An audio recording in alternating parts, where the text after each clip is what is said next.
ও আল্লাহ তাআলার হাবিব, আপনি শুনেন, কোনো অসুবিধা নাই। তায়েফের ময়দানে কষ্ট পেয়েছেন, কোনো অসুবিধা নাই। আল্লাহ তাআলাই তো আপনার সাথে ওয়াদা করেছে, ওয়ালাল আখিরাতু খায়রুল লাকা মিনাল উলা।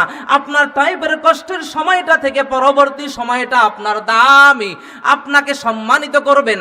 আল্লাহ রাব্বুল আলামিন আপনাকে স্পেশাল ভাবে ইনভাইট করে আসমানে তুলে নেবেন, যেই সম্মান দুনিয়ার কোনো নবীকে পাঠান নাই, দুনিয়ার কোনো নবীকে দেয় নাই, কোনো রাসূলকে দেয় নাই। আল্লাহ রাব্বুল আলামিন আপনাকে এই সম্মান দিয়ে আসমানে নেবেন। সমস্ত নবীকে আল্লাহ রাব্বুল আলামিন জমিনে পাঠাইছেন, কথা বলছেন জমিনে বৈশা, কিন্তু আল্লাহ রাব্বুল আলামিন আপনাকে আসমানে রাইখা স্পেশাল ভাবে পাশাপাশি বসে আল্লাহ রাব্বুল আলামিন আপনার সাথে কথা বলবেন। এই সম্মান আর কাউকে আল্লাহ রাব্বুল আলামিন দেন নাই। হায়াত শেষ হয়ে যাওয়ার আগে, মরণের ডাক আসার আগে আমরা দ্বীনের দিকে অগ্রসর হই, কারণ আল্লাহ রাব্বুল আলামিন বলেছেন, ইয়া আইয়ুহাল্লাযীনা আমানু কুনু মা'আস সাদিকিন।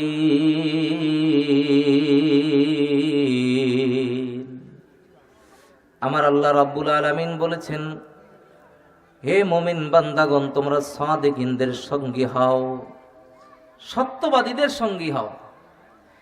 তাহলে যে সমস্ত ওলামা একরাম এখানে কিছু আলোচনার জন্য এসেছেন, তাদের সঙ্গী হতে হইলে এখানে আসতে হবে। আমরা যেখানে থাকি না কেন, আমরা প্যান্ডেলে ইনশাআল্লাহ এক এক করে চলে আসার চেষ্টা করব। তাদের জন্য আমরা অন্তর থেকে দোয়া করব, আল্লাহ তাআলা তাদেরকে আসার তৌফিক দান করেন। সূরা দোহা নাজিল করেছেন আল্লাহ রাব্বুল আলামিন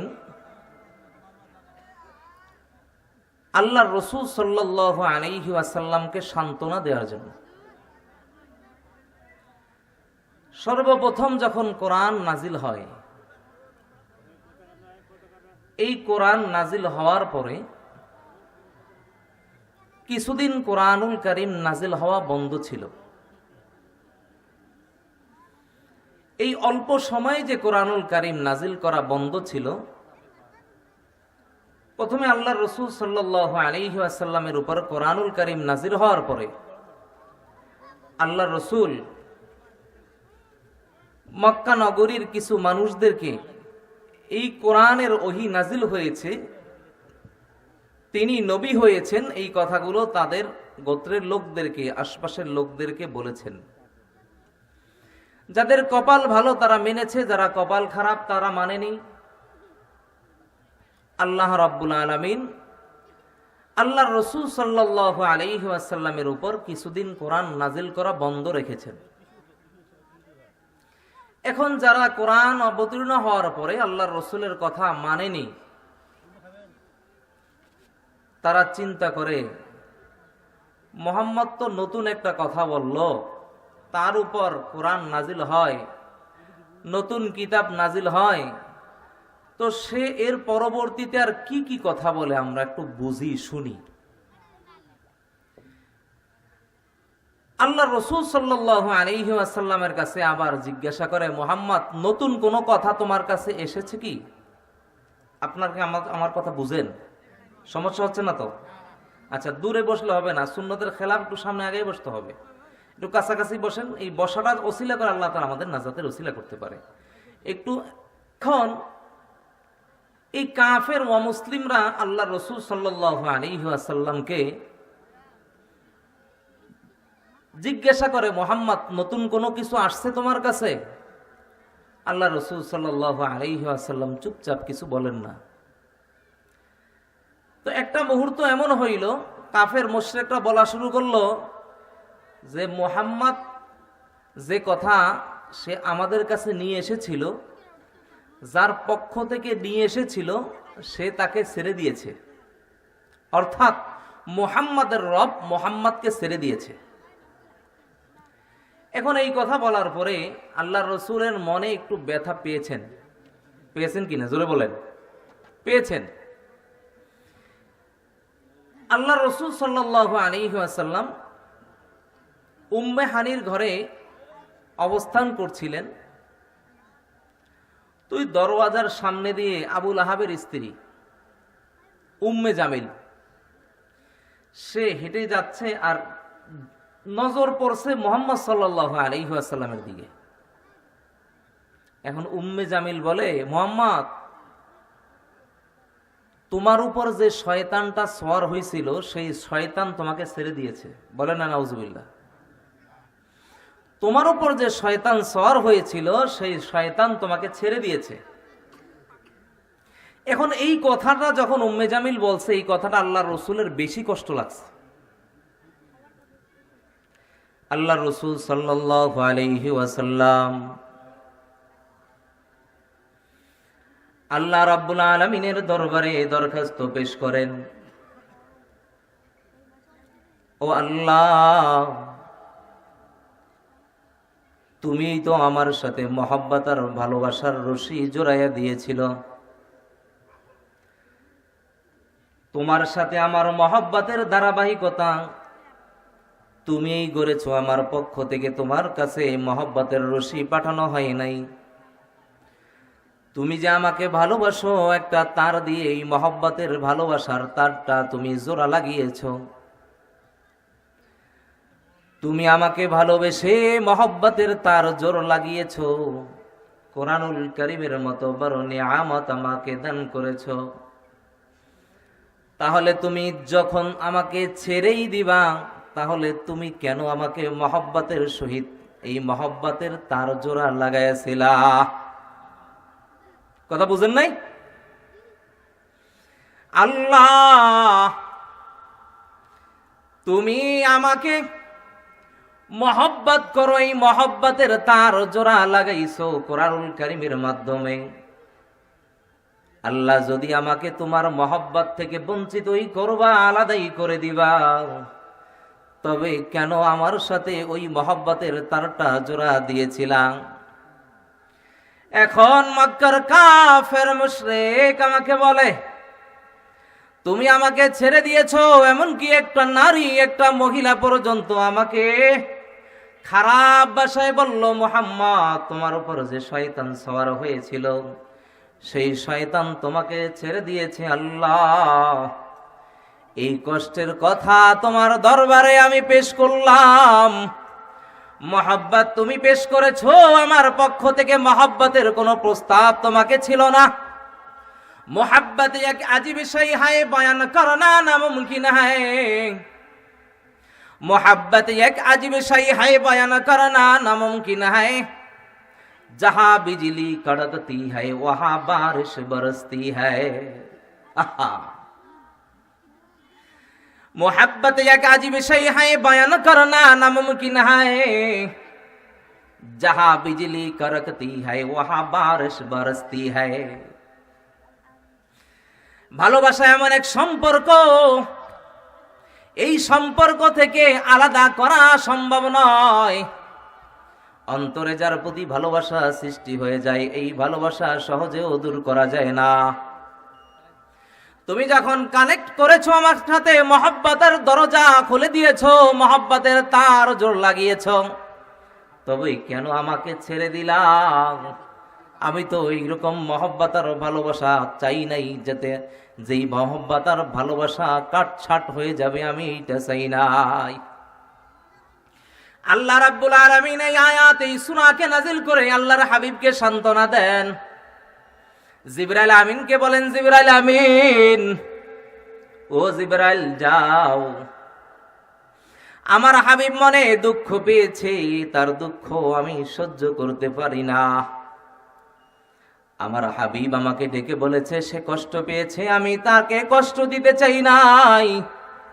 জিবরাইল যাও, যাও, তাড়াতাড়ি যাও, যাই আমার হাবিবকে সান্ত্বনা দাও। মুফাসসিরিন ইকরাম বলেন, অন্য সময় তো আল্লাহর রাসূলের উপর সূরা নাজিল হয়েছে, আয়াত নাজিল হয়েছে, তার তিলের সহিত আস্তে আস্তে নাজিল হয়েছে আর রহমান আল্লামাল কুরআন। আল্লাহ রাব্বুল আলামিনের পক্ষ থেকে কুরআনুল কারীম তার তিলের সহিত নাজিল করা হয়েছে। কিন্তু এই সূরাকে যখন আল্লাহ রাব্বুল আলামিন জিবরাইল আমিনকে পাঠাইলেন নাজিল করতে, মুফাসসিরিন ইকরাম বলেন, না না, এত তার তিলের সহিত আস্তে আস্তে ধীরে ধীরে নয়, সান্ত্বনার আয়াতগুলো আল্লাহ রাব্বুল আলামিন জিবরাইল আমিনের মাধ্যমে তাড়াতাড়ি আল্লাহর রাসূলের কানে পড়ার জন্য জিবরাইল আমিনকে আদেশ দিয়েছেন। আর জিবরাইল আমিন তাড়াতাড়ি করে এই আয়াতগুলো আল্লাহর রাসূলকে শুনাইছেন। ওয়াদ-দুহা, ইয়া মুহাম্মদ, ইয়া মুহাম্মদ, ইয়া মুহাম্মদ, ওয়াদ-দুহা ওয়াল-লাইলি ইযা সাজা ওয়া মা ওয়াদ্দা'আকা রাব্বুকা ওয়া মা ক্বালা ওয়ালাল আখিরাতু খায়রুল লাকা মিনাল উলা ওয়ালা সাওফা ইউ'তিকা রাব্বুকা ফাতারদা আলাম ইয়াজিদকা ইয়াতীমান ফাআওয়া ওয়া ওয়াজাদাকা দাল্লান ফাহাদা ওয়া ওয়াজাদাকা আইলান ফাআগনা ফাআম্মাল ইয়াতীমা ফালা তাকহার ওয়া আম্মাস সাইলা ফালা তানহার ওয়া আম্মা বিনি'মাতি রাব্বিকা ফাহাদ্দিস। আল্লাহ রাব্বুল আলামিন এই কোরআনের আয়াতগুলো জিবরাইল আমিনকে নিয়ে আসতে বলেছেন। জিবরাইল আমিন এক মুহূর্ত দেরি নয়, তাড়াতাড়ি করে আল্লাহর রাসূলের কাছে আসলেন। এসে সঙ্গে সঙ্গে কোরআনের আয়াতগুলো তাড়াতাড়ি আল্লাহর রাসূলের কানের ভিতর ঢেলে দিলেন। হে মুহাম্মদ শান্ত থাকেন, হে মুহাম্মদ ধৈর্য ধারণ করেন, হে মুহাম্মদ কষ্ট পাইয়েন না। আল্লাহ রাব্বুল আলামিনের পক্ষ থেকে আপনাকে সান্ত্বনা দেওয়া হচ্ছে। ওয়াদ-দুহা ওয়াল-লাইলি ইযা সাজা। আমার আল্লাহ রাব্বুল আলামিন জিবরাইল আমিনের মাধ্যমে আয়াত নাজিল করেন ওয়াদ-দুহা। আল্লাহ রাব্বুল আলামিন কোনো কথা বলার জন্য কসমের প্রয়োজন হয় না। আল্লাহ রাব্বুল আলামিন কসম করেন, আল্লাহ তাআলা বলেন দিনের কসম আমার হাবিব, দিনের কসম করে বললাম। কেমন দিন? কয়েক দিনে যখন দিনটা আলোকিত হয়ে যায়, সূর্যের আলোটা যখন ছড়ায়া যায়, আলোকিত দিনের কসম করে বললাম ও আমার হাবিব, আলোকিত দিনের কসম। ওয়াদ-দুহা আলোকিত দিনের কসম। ওয়াল-লাইলি ইযা সাজা রাতের কসম। কেমন রাতের কসম? রাতের অন্ধকারটা যখন ছড়ায়া যায়, রাতটা যখন অন্ধকার হয়ে যায়, অন্ধকার রাতের কসম। এক তাফসীর, এক তরজমা। এই আয়াতের ওয়াদ-দুহা, এই আয়াতের অর্থ হইল আল্লাহর রাসূলকে আল্লাহ তাআলা সান্ত্বনা দিয়ে বলছেন, এ আমার হাবিব, দিনের কসম করে আমি বলছি। ওয়াল-লাইলি ইযা সাজা রাতের কসম করে আমি বলছি। হে আমার হাবিব, হে আমার দোস্ত, কথা শোনেন, শান্ত হন, মনে কষ্ট নিয়েন না। আর এক অর্থ হইল ওয়াদ-দুহা, ও আমার হাবিব, আপনার সুন্দর চেহারার কসম করে বলছি। বলেন না সুবহানাল্লাহ। আল্লাহ রাব্বুল আলামিন বলেন ওয়াদ-দুহা, ও আমার হাবিব, আপনার সুন্দর চেহারার কসম করে বলছি, আপনার সুন্দর চেহারার কসম করে বলছি। কেমন সুন্দর আমার নবী। জাবের ইবনে সামুরা রাদিয়াল্লাহু তাআলা আনহুর কোলের ভিতর একবার আল্লাহর রাসূল শুয়েছিলেন। রাতের বেলা পূর্ণিমার চাঁদ আকাশে, ওই আকাশের চাঁদ জলমল করে দুনিয়াকে আলোকিত করেছে। আর জাবের ইবনে সামুরা রাদিয়াল্লাহু তাআলা আনহুর কোলের ভিতর আমার হাবিবের মাথা মোবারক রেখে শুয়ে আছেন। আল্লাহর রাসূলের চোখ বন্ধ। জাবের ইবনে সামুরা বলে, আমি আকাশের চাঁদের দিকে তাকাইলাম। 14 তারিখের দিবাগত রাতের চাঁদ ঝলমল করে আলোকিত দুনিয়াকে আলোকিত করেছে। আমি একবার চাঁদের দিকে তাকাইলাম, আর একবার আমার নবী মুহাম্মদ সাল্লাল্লাহু আলাইহি ওয়াসাল্লামের চেহারার দিকে তাকাইলাম। এখন আমার মনের ভিতরে সংশয় জাগলো, চাঁদ বেশি সুন্দর না আমাদের নবী সুন্দর? চাঁদটা বেশি সুন্দর না আমাদের নবী সুন্দর? মনের ভিতর জল্পনা কল্পনা শুরু হয়ে গেছে, মনের ভিতর প্রশ্ন শুরু হয়ে গেছে, ঝড় শুরু হয়ে গেছে। কে বেশি সুন্দর? চাঁদ বেশি সুন্দর না নবী বেশি সুন্দর? জাবের ইবনে সামুরা রাদিয়াল্লাহু তাআলা আনহু বলেন, কয় না না, চাঁদের দিকে দীর্ঘ সময় তাকিয়ে রয়েছিলাম। শেষ পর্যন্ত নবীর চেহারার দিকে তাকাইলাম। আমি শেষ পর্যন্ত সিদ্ধান্তে উপনীত হইলাম, চাঁদ বেশি সুন্দর নয়, আমার নবীর চেহারা চাঁদের চেয়েও সুন্দর।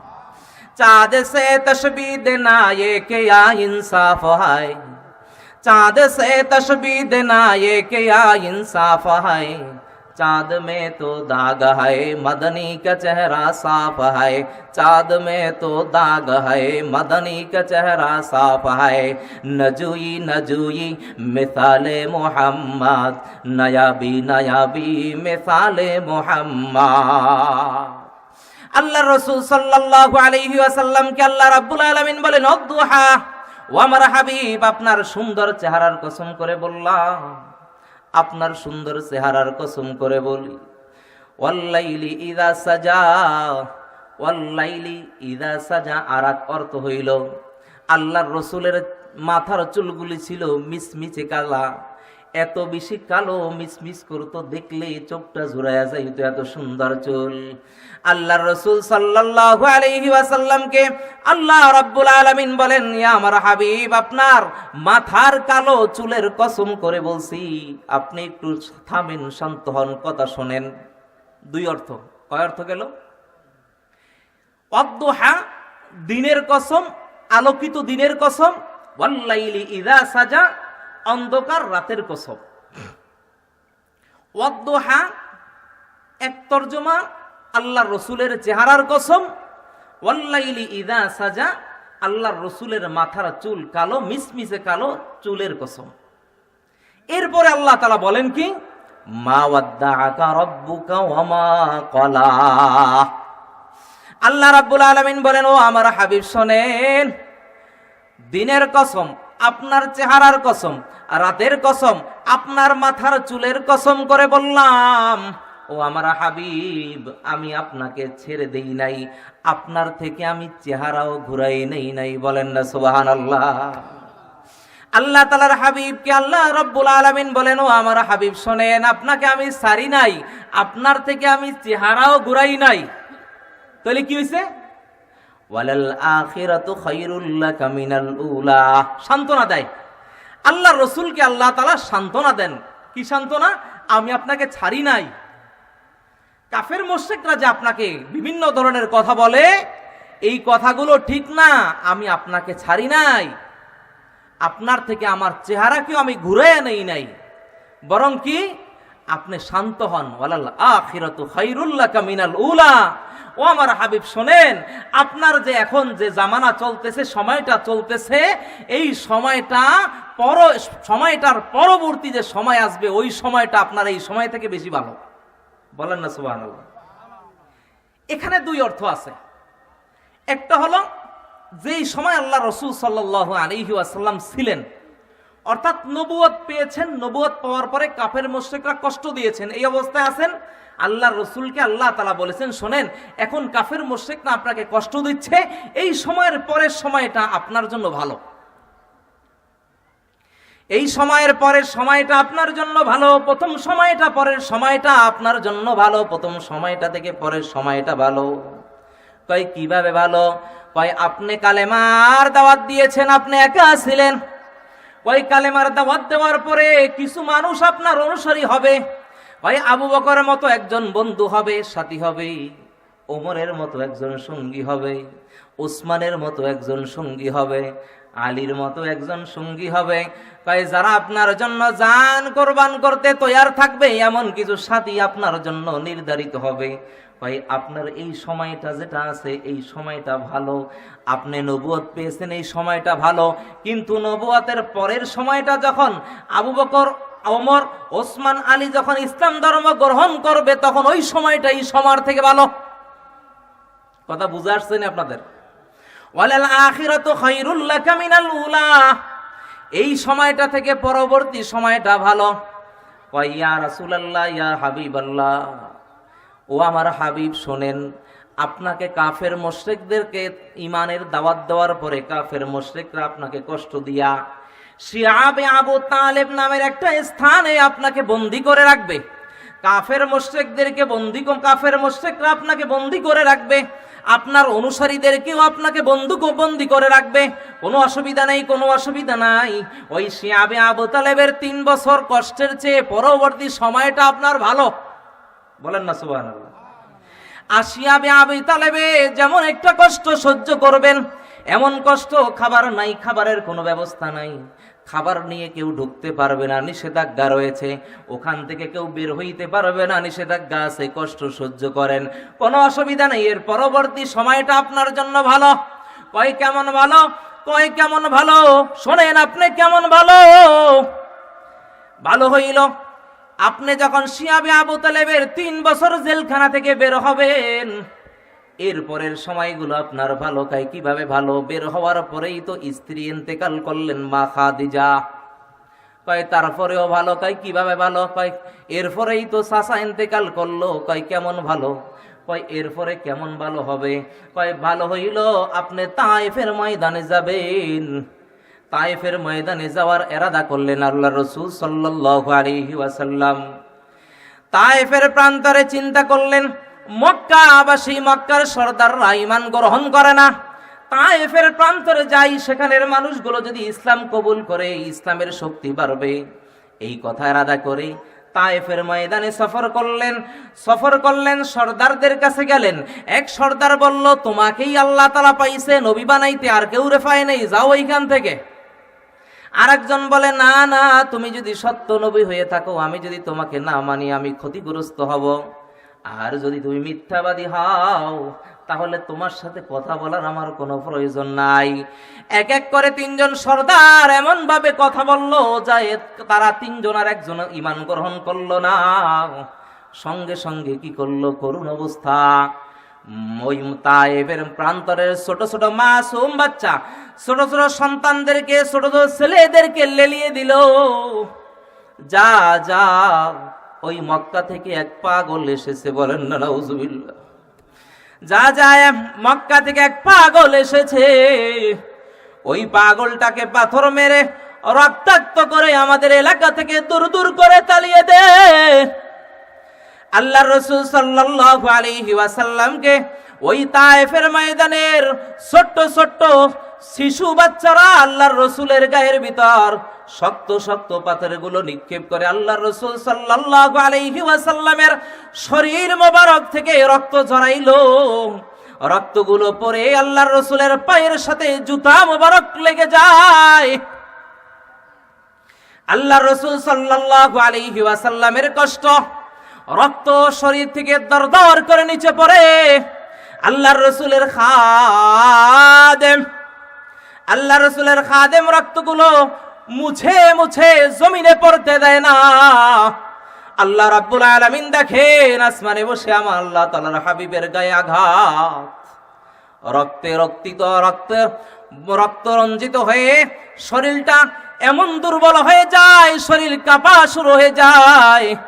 আল্লাহর রাসূল সাল্লাল্লাহু আলাইহি ওয়াসাল্লামকে পাথর নিক্ষেপ করতে করতে আল্লাহর রাসূল সাল্লাল্লাহু আলাইহি ওয়াসাল্লাম একটা আঙ্গুরের বাগানের ভিতর গিয়ে অবস্থান নিলেন।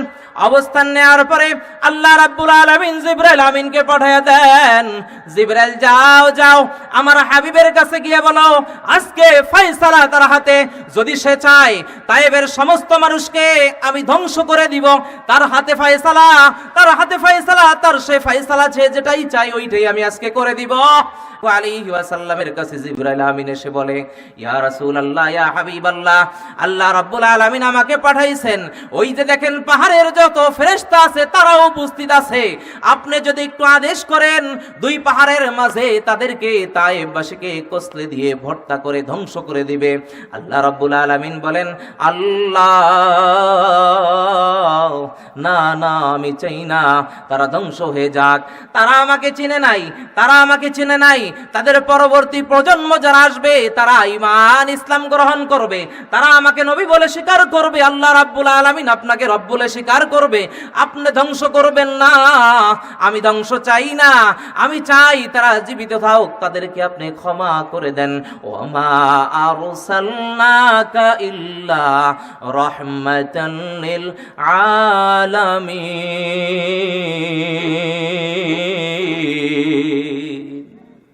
আমার আল্লাহ রাব্বুল আলামিন আল্লাহ রাসূল সাল্লাল্লাহু আলাইহি ওয়াসাল্লামের ফয়সালায় সন্তুষ্ট হইলেন। আল্লাহ রাব্বুল আলামিনের কাছে আল্লাহ তাআলার হাবিব বলেন, ও আল্লাহ, কেমন জাতির কাছে আমারে পাঠাইলেন, যেই জাতি আমারে চিনে না, কেমন জাতির কাছে পাঠাইলেন যারা আমাকে চিনে না, পাথর নিক্ষেপ করে আমাকে রক্তাক্ত করলো। আল্লাহ রাব্বুল আলামিন আল্লাহ রাসূল সাল্লাল্লাহু আলাইহি ওয়াসাল্লামকে জিবরাইল আমিনের মাধ্যমে আবার সান্ত্বনা দেয়, ইয়া রাসূলুল্লাহ, ইয়া হাবিবাল্লাহ, কোনো অসুবিধা নাই। আল্লাহ তাআলা তো আপনাকে বলেছে ওয়ালাল আখিরাতু খায়রুল লাকা মিনাল উলা। প্রথম সময়টা, আপনার বর্তমান সময়টা, তায়েফের কষ্ট যেটা পাইছেন কোনো অসুবিধা নাই। আল্লাহ রাব্বুল আলামিন এই তায়েফের কষ্টের থেকে শত গুণ, লক্ষ গুণ, কোটি গুণ সম্মান আল্লাহ রাব্বুল আলামিন আপনাকে বাড়ায়া দিবেন। কোনো অসুবিধা নাই। আল্লাহ রাব্বুল আলামিন আপনাকে স্পেশাল ভাবে আসমানে ইনভাইট করে নিয়ে যাবেন। আল্লাহ তাআলা সূরা বনী ইসরাঈলের শুরুতে বলেন, সুবহানাল্লাযী ইয়াসরা বিআবদিহি লাইলাম মিনাল মাসজিদিল হারাম লাইলাম মিনাল মাসজিদিল হারাম ইলাল মাসজিদিল আকসাল্লাযী বারাকনা হাওলাহু লিনুরিয়াহু মিন আয়াতিনা ইন্নাহু হুয়াস সামিউল বাসীর। ও আল্লাহ তাআলার হাবিব, আপনি শুনেন, কোনো অসুবিধা নাই। তায়েফের ময়দানে কষ্ট পেয়েছেন, কোনো অসুবিধা নাই। আল্লাহ তাআলাই তো আপনার সাথে ওয়াদা করেছে ওয়ালাল আখিরাতু খায়রুল লাকা মিনাল উলা। আপনার তায়েফের কষ্টের সময়টা থেকে পরবর্তী সময়টা আপনার দামি, আপনাকে সম্মানিত করবেন। আল্লাহ রাব্বুল আলামিন আপনাকে স্পেশাল ভাবে ইনভাইট করে আসমানে তুলে নেবেন। যেই সম্মান দুনিয়ার কোনো নবীকে পাঠান নাই, দুনিয়ার কোনো নবীকে দেয় নাই, কোনো রাসূলকে দেয় নাই। আল্লাহ রাব্বুল আলামিন আপনাকে এই সম্মান দিয়ে আসমানে নেবেন। সমস্ত নবীকে আল্লাহ রাব্বুল আলামিন জমিনে পাঠাইছেন, কথা বলছেন জমিনে বৈশা, কিন্তু আল্লাহ রাব্বুল আলামিন আপনাকে আসমানে রাইখা স্পেশাল ভাবে পাশাপাশি বসে আল্লাহ রাব্বুল আলামিন আপনার সাথে কথা বলবেন। এই সম্মান আর কাউকে আল্লাহ রাব্বুল আলামিন দেন নাই। ইমামুল আউয়ালিন ওয়াল আখিরিন বহরে সাদাকা রাহমাতুল লিল আলামিন শুধু ওয়াজুদাস রাহমাতুল লিল আলামিন মসজিদে উশুদা হামারু এ জমিন। আমার আল্লাহ রাব্বুল আলামিন আল্লাহ তাআলার হাবিবকে সম্মান দিয়েছেন। আল্লাহ তাআলা বলেন ওয়ালাল আখিরাতু খায়রুল লাকা মিনাল উলা। ও আমার হাবিব শুনেন, তায়েফের কষ্ট, এই কষ্ট কোনো অসুবিধা নাই। এই কষ্টের পরার সময়টা আপনার জন্য দামি।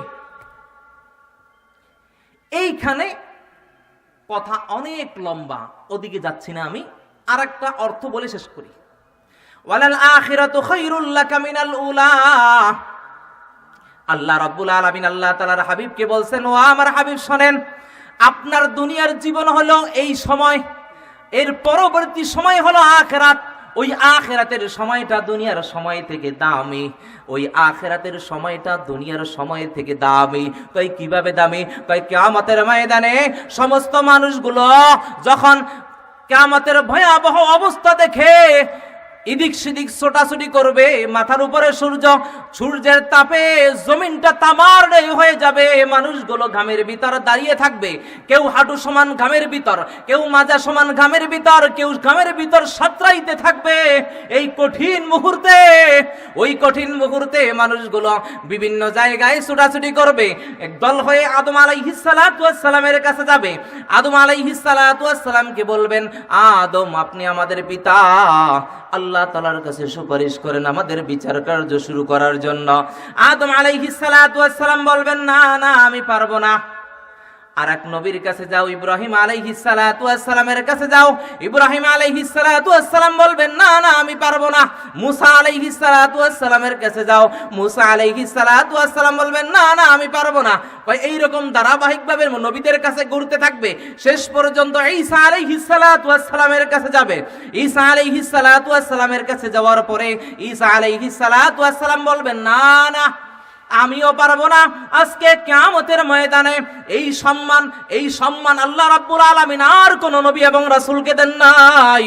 শুধু আখিরি নবী, আখিরি জামানার নবী, সাইয়্যিদুল মুরসালিন, শফিউল মুজলিমিন, আহমদ মুস্তাফা, মুহাম্মদ মুস্তাফা সাল্লাল্লাহু আলাইহি ওয়াসাল্লামকে আল্লাহ তাআলা দিয়েছেন। তাই কি সম্মান? তাই তার কাছে যাও, এই সুপারিশের সম্মান আল্লাহ রাব্বুল আলামিন তাকে একমাত্র দিয়েছেন। এই সুপারিশ করার সুযোগ আর কাউকে আল্লাহ রাব্বুল আলামিন দেন নাই। সুবহানাল্লাহ। এই সুপারিশের সুযোগ আর কারো কাছে না। সমস্ত মানুষগুলো কিয়ামতের ময়দানে বিভীষিকাময় অবস্থা দেখে কষ্ট সহ্য করতে না পেরে আল্লাহর রসুলের কাছে ছুটে যাবেন। আল্লাহর রসুলের কাছে ছুটে গিয়ে আল্লাহর রসুলকে বলবেন, হে মুহাম্মদ সাল্লাল্লাহু আলাইহি ওয়াসাল্লাম, আজকের কিয়ামতের ময়দানে এই ভয়াবহ অবস্থা আর সহ্য হয় না। কিয়ামতের ময়দানের এই ভয়াবহ অবস্থা সহ্য হয় না, আপনি আল্লাহ তাআলার কাছে একটু সুপারিশ করেন। কিয়ামত কি রকম হবে? পাহাড়ে ওর জায়েগি, জমি পর জলজলা হোগা।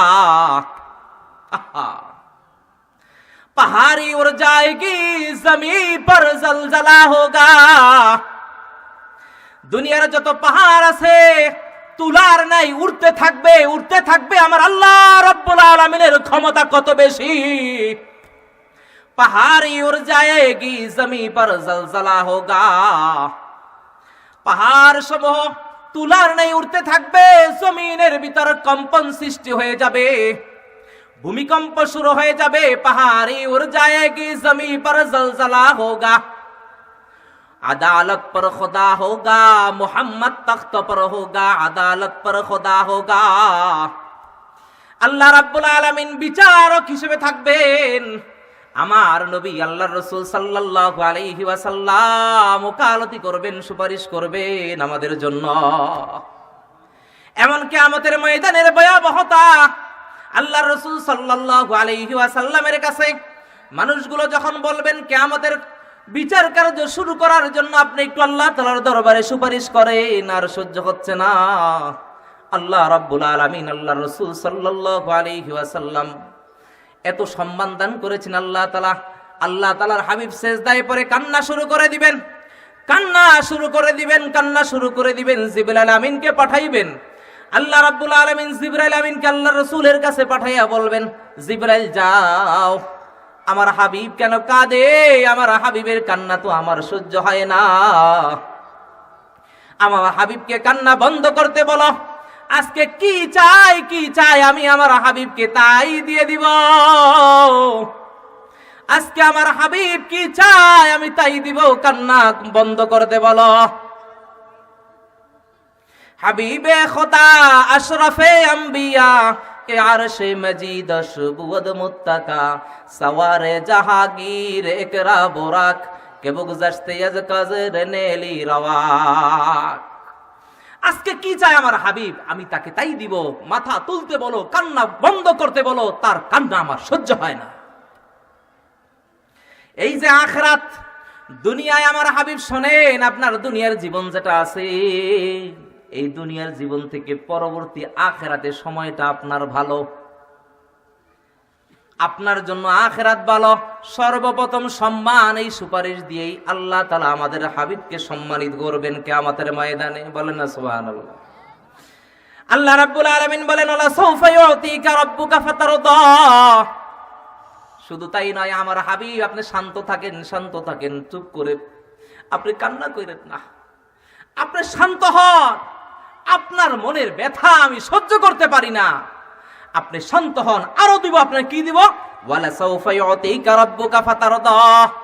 অতি সত্বর আমি আপনাকে এত বেশি নিয়ামত দিব, যেই নিয়ামত পাইয়া আপনি রাজি এবং খুশি হয়ে যাবেন। বলেন না সুবহানাল্লাহ। আল্লাহ রাব্বুল আলামিন আল্লাহ তাআলার হাবিবকে বলেন, আমি আপনাকে এত নিয়ামত দিব, এত নিয়ামত দিব যে আপনি রাজি এবং খুশি হয়ে যাবেন, আপনি আর নারাজ থাকবেন না। আল্লাহর রাসূল সাল্লাল্লাহু আলাইহি ওয়াসাল্লাম এই আয়াত নাযিল হওয়ার পরে সাহাবীদেরকে বলেন, ও আমার সাহাবারা শোনো, আল্লাহ রাব্বুল আলামিন যখন এই আয়াত নাযিল করেছেন, ওয়ালা সাউফা ইউতিকা রাব্বুকা ফাতারদা, তখন আমি আমার অন্তরে ইরাদা করেছি তোমরা তোমাদেরকে বলি শোনো। আমার আল্লাহ যখন এই আয়াত নাযিল করছেন, যখন বলছেন আমাকে আল্লাহ তাআলা রাজি খুশি করে দিবেন, তোমরাও শুনে রাখো, কিয়ামতের ময়দানে যতক্ষণ পর্যন্ত আমার একটা উম্মত জাহান্নামে থাকবে, আমি মুহাম্মদ ততক্ষণ পর্যন্ত রাজি এবং খুশি হব না।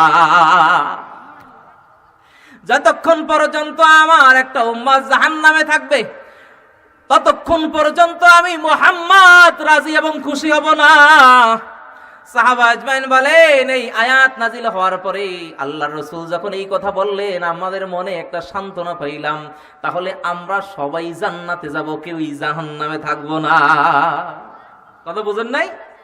তাইলে আমরা সবাই জান্নাতি, আমরা সবাই জান্নাতে যাব, আমরা কেউই জাহান্নামে থাকবো না, আমরা সবাই জান্নাতি। আপনারা সবাই জান্নাতি ইনশাআল্লাহ? হাত তোলেন ইনশাআল্লাহ আমরা সবাই জান্নাতি। নারায়ে তাকবীর, নারায়ে তাকবীর। আল্লাহ তাআলা সবাইকে জান্নাতি বানাক, বলেন আমিন। তাইলে ওয়ালা সাউফা ইউতিকা রাব্বুকা ফাতারদা, আল্লাহ রাব্বুল আলামিন বলেন, ও আমার হাবিব আপনি শান্ত থাকেন, টেনশন করিয়েন না, আমি আপনাকে এত নিয়ামত দিব, এত নিয়ামত দিব, নিয়ামত পাইয়া আপনি রাজি এবং খুশি হয়ে যাবেন, রাজি এবং খুশি হয়ে যাবেন। সান্ত্বনা দিচ্ছে আল্লাহ তাআলা হাবিবকে সান্ত্বনা দিচ্ছে, আপনি শান্ত থাকেন, আপনার দুনিয়ার জীবন এখন যেটা আছে এই সময় থেকে পরবর্তী সময়টা আপনার দামি। আবার কি আপনারে কি করব, আমি এত নিয়ামত দিব যে আপনি রাজি এবং খুশি হয়ে যাবেন। এরপরে আমার রব বলেন, আলাম ইয়াজিদকা ইয়াতীমান ফাআওয়া। আহা, আল্লাহ তাআলা এবার আরেকটু কথা বলতেছেন। আল্লাহ তাআলা কি বলেন, ও আমার হাবিব শোনেন, আরে আমি তো আপনাকে এতিম পাইছিলাম, আপনি এতিম ছিলেন না, আপনি তো এতিম ছিলেন, আমি আপনাকে এতিম পাইছি, এতিম পেয়ে আমি আপনাকে ঠিকানা দিয়েছি, জায়গা দিয়েছি, স্থান দিয়েছি, আপনি শান্ত হন, আমি আপনাকে ছেড়ে দেই নাই, আমি আপনার থেকে আমার চেহারাও ফিরায় নেই নাই, আপনি শান্ত হন। বলেন না সুবহানাল্লাহ। কয় এতিম পাইছি আপনাকে কিভাবে? কয় জন্মের আগে যখন আমেনা আর আব্দুল্লাহর সাথে আপনার আম্মা আমেনা আর আপনার পিতা আব্দুল্লাহর সাথে বিবাহ বন্ধন হইল, এই সম্পর্ক স্থাপনের পরে যখন সম্পর্ক স্থাপনের কয়েকদিন পরে যখন আপনার পিতা ব্যবসার উদ্দেশ্যে মদিনায় গেল, ইয়াসরাব মদিনায় গেল, মদিনায় যাওয়ার পরে ফিরার পথেই আপনার আব্বাজান ইন্তেকাল করলো। বাবা মারা যাওয়ার সঙ্গে সঙ্গে তো এতিম হয়, তখন তো সে দুনিয়ায় আসেন নাই, মায়ের গর্ভে 6 মাস। এরপরে 6 মাস পরে যখন দুনিয়াতে আল্লাহ রাসূল সাল্লাল্লাহু আলাইহি ওয়াসাল্লাম আসলেন, আসার পরে তো এতিম হইলেন। আমি আপনাকে এতিম পেয়েছি, আল্লাহ রাসূল সাল্লাল্লাহু আলাইহি ওয়াসাল্লাম এতিম ছিলেন। আল্লাহ তাআলা বলেন, আমি আপনাকে এতিম পাইছি, জন্মের পরে আপনার দায়িত্ব আমি আব্দুল মুত্তালিবের হাতে তুলে দিয়েছি, এইটা তো আমার ক্রেডিট। আল্লাহ তাআলা বলেন, আমি দিয়েছি। কে দিছে? আব্দুল মুত্তালিবের মনের ভিতর নাতির প্রতি মহব্বত আর ভালোবাসা কে ঢুকাইছে বলেন? আল্লাহ ঢুকাইছে। আপনি এতিম ছিলেন, আপনাকে ঠিকানা দিয়েছি, আব্দুল মুত্তালিবের হাতে আপনার স্থান দিয়েছি। এরপরে যখন আব্দুল মুত্তালিব ইন্তেকাল করে, ইন্তেকালের পরে আবু তালেবের হাতে দিয়েছি, ওই এক এক করে আপনাকে স্থান দিয়েছি। কই কি হইল? মা আমেনা আপনার মা আপনার পিতার কবরের কাছে আপনাকে নিয়ে গিয়েছিল। আপনার মা আপনার বাবার কবরের কাছে যখন গেল, যাওয়ার পরে কান্না করলো, আপনিও পাশে ছিলেন, আমি তো সব কিছু আমি রব দেখি। মা আমেনা আব্দুল্লাহর কবরের উপর মাথা রেখে কান্না শুরু করে দেয়। মা আমেনা কান্না করে আর মনে মনে বলে, আব্দুল্লাহ তোমার সাথে তো আমার এই রকম কথা ছিল না, তুমি যখন বাণিজ্যে গেছো, ব্যবসায় গিয়েছ, তখন যাওয়ার সময় তো আমাকে বলে গিয়েছিলে আমি আসবো যেদিন তুমি সেজে গুজে থাকবে, সেদিন তোমার সাথে আমার সাথে দেখা হওয়ার কথা ছিল, তুমি আমাকে ছেড়ে দুনিয়ার থেকে বিদায় নিয়ে চলে যাবা, এইরকম কথা ছিল না আব্দুল্লাহ, তোমার সাথে এমন কথা ছিল না। কথা ছিল তুমি আসবা, তোমার সাথে দেখা হবে। যেহেতু তুমি আসো নাই, তোমার সন্তানকেও তুমি দেখো নাই, এই জন্য এই দেখো মুহাম্মদ তোমার সন্তান, এই সন্তানকে তোমার কাছে নিয়ে এসেছি, দেখো সন্তান কত বড় হয়েছে। মা আমেনা চোখের পানি ফেলাইয়া কান্দে আর বলে, দেখো সন্তান মুহাম্মদ কত বড় হয়েছে। মুহাম্মদ সাল্লাল্লাহু আলাইহি ওয়াসাল্লাম ওই কবরের পাশে বসে কান্না করলেন, সান্ত্বনা দেওয়ার তেমন কেউই নাই। মা আমেনা সন্তানকে বুকে জড়াইয়া ওই কবরের কাছ থেকে একটু সামনে অগ্রসর হইল। অগ্রসর হওয়ার পরে আবওয়া নামক স্থানে গিয়া ওই মায়ের ইন্তেকাল হয়ে যায়, স্ট্রোক করে ইন্তেকাল হয়ে যায়। আল্লাহ রাব্বুল আলামিন বলেন, আলাম ইয়াজিদকা ইয়াতীমান ফাআওয়া, ও আমার হাবিব আপনি শান্ত হন, কষ্ট নিবেন না, আমি আপনাকে ছেড়েও দেই নাই, আপনার থেকে চেহারাও ফিরাই নাই। আপনি এতিম ছিলেন, আপনার জন্মের আগে আপনার বাবা ইন্তেকাল করেছেন, আপনার জন্মের কয়েক বছর পরে আপনার মা ইন্তেকাল করেছেন, বরং আমি আপনাকে স্থান দিয়েছি। এতিম হওয়া সত্ত্বেও আপনার তেমন কোনো কষ্ট হয় না। আলাম ইয়াজিদকা ইয়াতীমান ফাআওয়া ওয়া ওয়াজাদাকা দাল্লান ফাহাদা। আল্লাহ রাব্বুল আলামিন বলেন, আপনি ছোট্ট সময় মক্কার অলিতে গলিতে হাঁটতে গিয়ে যখন 7 বছর বয়স, কয় বছর বয়স? যখন 7 বছর বয়স মক্কার অলিতে গলিতে হাঁটতে গিয়ে হারাই গেছিলেন। যখন হারাই গেছেন তখন আবু জাহেলের লগে দেখা, কার সাথে দেখা? শয়তানটার লগে দেখা হয়েছে।